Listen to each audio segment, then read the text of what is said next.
तो जिंदाबाद साथियों, 2 दिवसीय हमारी आजीविका ब्यूरो द्वारा पैरालीगल 2 दिवसीय हमारी शिक्षण क्षमतावर्धन कार्यशाला संपन्न हुई है। और आज हमने बहुत सारी नई चीज़ें कुछ सीखी है। मानव तस्करी यूनिट और मानव तस्करी कैसे होती है उस ट्रैफिकिंग के बारे में समझा है। इसके साथ ही बाल श्रम कानून को हमने समझा है। इसके साथ ही श्रम कानूनों में हो रहे बदलाव के बारे में समझा है। और अभी वर्तमान में जो समस्याएं आ रही है उस पर भी हमने काफ़ी यहाँ पर सीखा है, प्राप्त की। तो हमारे साथियों ने, हम सभी ने मिलकर यहाँ पर 2 दिवसीय प्रशिक्षण में भाग लिया और अब लगभग कार्यक्रम समाप्ति की ओर जा रहा है। समाप्ति की ओर जा रहा है। और अब हम अपने अपने घर चलेंगे, भोजन करेंगे और जिंदाबाद जिंदाबाद करते जाएंगे। जिंदाबाद जिंदाबाद। तो मजदूर एकता जिंदाबाद जिंदाबाद। क्या बड़े भाई साहब, क्या इस कार्यशाला में सीखा है? बहुत कुछ सीखा है भाई साहब।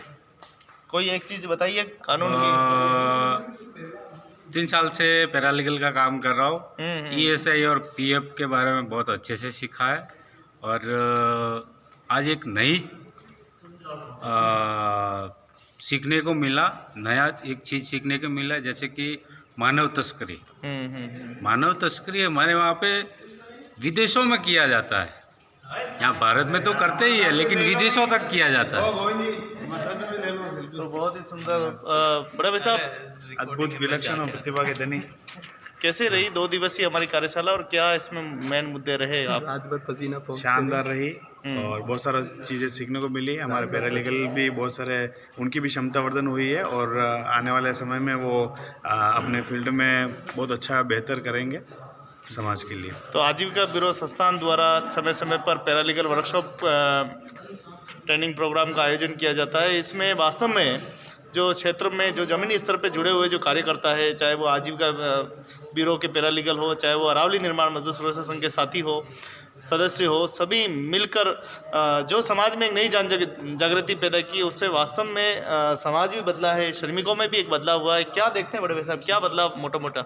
पहला तो अगर पिंडवाड़ा के संदर्भ में देखें तो वहाँ पे जो पत्थरगढ़ाई मजदूर सुरक्षा संघ है, हमारे जो पैरालीगल है और हमारा जो सेंटर आजीविका ब्यूरो का, वो पहला जो ये काम कर रहा है पूरा शिक्षण का, उससे ये फर्क पड़ा है कि लोग जो रिकॉर्ड रखना शुरू कर दिया है। लोगों ने अपने काम के जो प्रूफ है वो रखना शुरू कर दिया। दूसरा, जो एम्प्लॉयर है उसके विरुद्ध आवाज़ उठाना शुरू की है कि अपने हक अधिकारों के लिए। जो काम के दौरान दुर्घटना हो जाना, वहाँ पे आम बात है कि पत्थरगढ़ाई जैसा काम करते हैं उसे काम की बीमारी हो जाती है और काम की बीमारी को लोग दुर्घटना नहीं मानता है, जबकि उससे उसकी काम करने की क्षमता, उसके पूरे परिवार के लिए जो आजीविका वो कमा के लाता है, वो क्षमता ख़त्म हो जाती है। तो ये जो क्षमता ख़त्म हुई है उसके बदले वो कैसे मांग करे नियोक्ता से।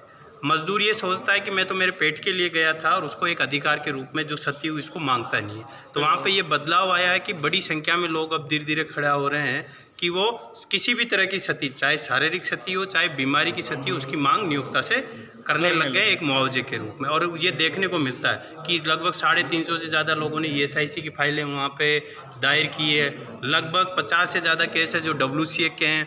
आपने आसपास जल्दी से आसानी से कोई व्यक्ति ग्रेजुएटी नहीं मांगते हैं, वो अधिकतर संगठित क्षेत्र में ही मांगते हैं। वहाँ पे लोगों ने ग्रेजुएटी मांगना शुरू कर दिया, PF को समझना शुरू कर दिया, लोगों ने ESIC को बारीकी से समझना शुरू कर दिया है और हक अधिकार मांगना शुरू कर दिया। यहाँ तक कि जो ESI और PF के दायरे में नहीं आते हैं, वर्तमान में जो पंजीकृत नहीं है, उन लोगों ने भी मांग खड़ा करना शुरू कर दिया कि हमें भी ESI मिलना चाहिए, हमें भी PF मिलना चाहिए, हमें भी जो सामाजिक सुरक्षा के कानून है उनके दायरे में आना है। तो ये एक बड़ा बदलाव वहाँ देखने को मिलता है। और सबसे बड़ी बात, लोग काम की जो बीमारी है उसको काम से संबंधित मानने लग गए। पहले उसको भगवान की मानते थे, लेकिन अब काम की बीमारी मानने लगे। तो एक बड़ा चेंज हमें वहाँ पे देखने को मिलता है।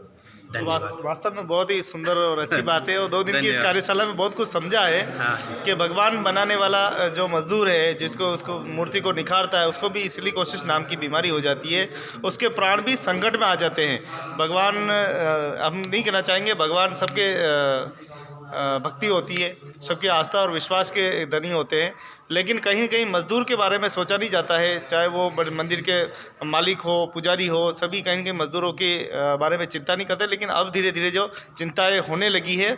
और निश्चित रूप से आपको क्या लगता है, अब जो ठेकेदार है, नियोक्ता है, चाहे मालिक है, उनमें भी क्या इस बात को लेकर चिंता हुई है उनको? अब दो तरह के ठेकेदार, कुछ तो जो अपना जो पूरा काम है, जो मजदूरों के एक अधिकार है, कुछ ठेकेदार तो उसको सकारात्मक रूप से ले रहे हैं, जिससे वो उनको सुविधाएं देने, जैसे बहुत सारी कंपनियां और ठेकेदार कह रहे हैं कि हम भी मजदूरों को सोशल सिक्योरिटी प्रोवाइड करवाना चाहते हैं। लेकिन कुछ है जो इसको नकारात्मक रूप में भी ले रहे हैं कि यार ये सोशल सिक्योरिटी देने से हम कहीं ना कहीं बन जाएंगे, मजदूर और मालिक का एक जो रिलेशन है वो स्थापित हो जाएगा। तो कुछ डर भी रहे हैं और कुछ उसको सकारात्मक रूप में भी ले रहे हैं। तो वास्तव में संघर्ष करेंगे और उसको लागू कराएंगे, तो संघर्ष करेंगे और संगठन के नाम पे आगे बढ़ेंगे। जिंदाबाद, जिंदाबाद। तो बहुत बहुत धन्यवाद आप सभी का, आजीविका संस्थान परिवार का, जिन्होंने सुंदर सी बैठक आयोजित की है।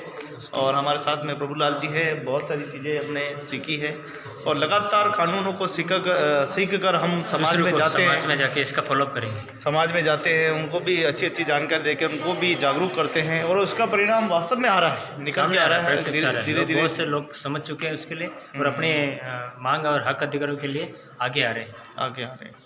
तो अब मीटिंग समापन हो गई, 2 दिवसीय प्रशिक्षण समाप्त हो गया और अब हम चलते हैं घर की ओर, हमारे सभी साथी बातचीत करते हुए।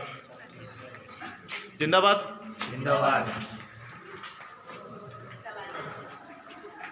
तो हमारे साथ में है हमारे केवराम जी है। केवराम जी, किस प्रकार की सीखा आपने आज इस प्रशिक्षण में? 2 दिवसीय जो हमारे में भी सलूम्बर जो श्रमिक सहायता संगठन से पैरालीगल से जुड़ा हुआ हूँ और साथ ही अरावली निर्माण मजदूर संगठन से भी जुड़ा हुआ हूँ। बिल्कुल। और जो 2 दिन का जो चक्र चला था उसमें से सबसे अच्छी चीज़ ये सीखने को मिली थी कि हम पहले जो लोगों को मजदूर के साथ में हम भागते थे और उनको जो शिक्षण की जानकारी देते थे।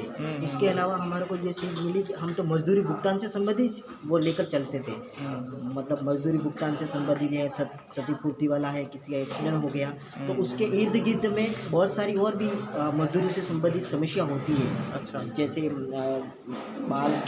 बच्चों से संबंधित है, मानव तस्करी से है और स्वाद का है। तो इस तरह से जो हम पैरालीगल के रूप में जो काम करते हैं उसके अलावा भी बहुत सारे काम हैं जो हमारे को इर्द गिर्द में दिखते नहीं।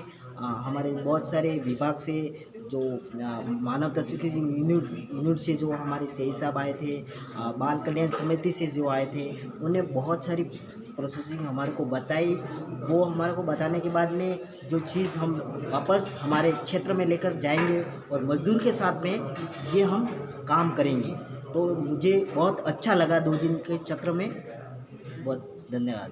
तो बहुत बहुत धन्यवाद केवराम जी को कि आप मतलब कहना का मतलब ये है कि दिव्यांग होते हुए भी फिर भी आप इतनी मजदूर भाइयों के लिए इतनी सेवाएं दे रहे हैं, अपना कठिन परिश्रम निकाल कर जहाँ तक नहीं पहुँच पाते, कोई भी नहीं, आम आदमी नहीं पहुँचता, वहाँ तक आप पहुँच कर जो है मजदूर भाइयों के अपने समाज के लिए जो विकास का कार्य कर रहे हैं, सर्वांगीण विकास में सहयोग दे रहे हैं, उसके लिए बहुत बहुत धन्यवाद देता हूँ। और 2 दिन की इस कार्यशाला में हमने जो सीखा है, हम चाहते हैं कि ये समाज तक जाए और समाज में एक नया बदलाव ऐसे में भी बदलाव आना चाहिए। हाँ, ऐसी हमें एक आशा भी है। और आप हमारा चैनल जो है वो भी आप देखते हैं। हाँ, क्या अरावली निर्माण से मजदूर से भी हमारे हर अमावस्या की जो बैठक होती है, अभी जो हमारी जो पालनहार योजना से संबंधित जो वो चला था अपना पॉलिसी के बारे में, उनका बीमा के बारे में, पालनहार योजना से बहुत सारे लोगों को मैंने 50-60 लोगों से हमारे सेंटर के माध्यम से जोड़ा था और पालनहार योजना के बारे में बताया। और इस तरह की जो भी हमारी एक्टिविटीज़ जो केंद्र के माध्यम से होती है, मजदूर के हित में जो होती है, उसके लिए हमारा एक संगठन भी तैयार रहता है और उनके साथ में हम उत्साहवर्धन का काम समय समय पर हमारी बैठक में करते रहते हैं। जिंदाबाद। तो यूट्यूब चैनल के माध्यम से क्या अरावली यूनियन का नाम आगे बढ़ा है, क्या लग रहा है आपको? जो आप जो इस तरह की गतिविधियों की आप हर लोगों की चर्चा के लिए और उसका अनुभव लेते हो, अनुभव लेने के बाद में जब आप यूट्यूब पे डालते हो तो ये एक तरह के लोग देखते हैं और इसका एक प्लेटफॉर्म बन रहा है। और मजदूर के बीच में उनको पता ही नहीं है, जो घर पे बैठा है कि दूर दराज है, तो हमारी आवाज़ को हम जैसे से मैं शेयर कर रहा हूँ, तो आप भी इस तरह से लोगों के बीच में जाते हो और मजदूर भाई से मिलते हो और उनकी कहानी को सुना के आप यूट्यूब पे डालते हो, तो उसका बहुत अच्छा प्रभाव मजदूर के अंदर दिखता है। और उस जो चीज़ आप बता रहे हो तो मजदूर उस जैसे पालनहार योजना के बारे में आपने यूट्यूब पे डाला तो लोगों को लगा कि ये क्या चीज़ है, अपना कहाँ केंद्र है, तो वहाँ जाकर भी उन लोगों ने हमारे केंद्र पर आकर संपर्क किया कि इस तरह के उदयपुर में हो रहा है, वहाँ ऐसा हो रहा है। जो लेबर लाइन नंबर से संबंधित आपने बताया, सामाजिक सुरक्षा है, BSW के बारे में बताया, तो ये बहुत अच्छा आपने जो कर रहे हो वो मुझे आपकी जो यूट्यूब पे जो डालते हो मैं हमेशा आपके देखता हूँ और आपकी जो भी काम करता हूँ उसकी आपकी सराहना मैं बहुत करता हूँ। आपने मजदूर के साथ में जो भी समस्या है उसको यूट्यूब पे डालता हूँ और धन्यवाद देना चाहता हूँ। और इसी तरह हमारा ये यूनियन है लीड सेल के आप अध्यक्ष हो, हमारी कोई भी समस्या हो यूनियन की आप भी वहाँ पे आओ, हम भी आपको बुलाएंगे। धन्यवाद, बहुत बहुत धन्यवाद गेवाराम जी का, जो आपने अमूल्य समय दिया और जो 2 दिन की कार्यशाला में हमने सीखा है समझ डाल दिया है। आप जो चाहे, जैसा कानून चाहे, जैसी जानकारी आप चाहे प्राप्त कर सकते हैं और हमारे मजदूर भाइयों के विकास में आप जैसे भी सहयोग करना चाहे सहयोग देकर हमारे भाइयों को जागरूक कीजिए। आप सभी मित्रों को, सभी सदस्यों को आपको एक बार पुनः जिंदाबाद।